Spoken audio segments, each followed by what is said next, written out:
Okay, good day, ma'am. I am John Rich B. Estrada from PE2C. We'll talk about Article 3 Bill of Rights, the 1987 Philippine Constitution. First, summary of rights and freedoms. Civil rights, freedom of speech, expression, praise, assembly, and petition. Freedom of belief and worship. The right to privacy and the right to information on matters of public concern. Political rights. The right to suffrage, the right to participate in government, and the right to hold public office.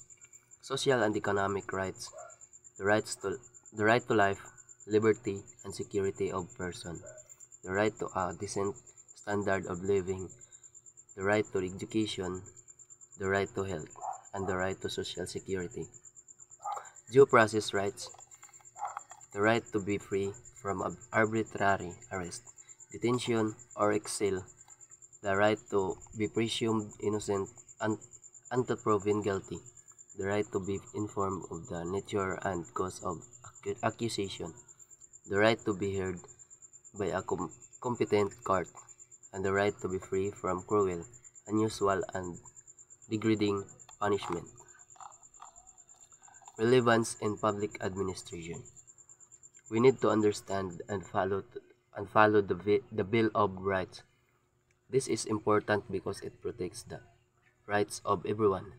We must make sure that what we do is fair and doesn't break any laws. It's also important to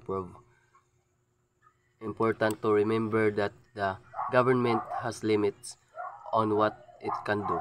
We must uphold the law and make sure everyone is treated equally. Importance of understanding the Constitution as a public servant. The Constitution is the biggest rule book for our country. It tells the government what it can and cannot do. Public servants must know the Constitution really well to make sure they follow the rules. The Bill of Rights is a special part of the Constitution that protects the rights of citizens. By understanding this, public servants can help keep everyone safe and fair. Thank you.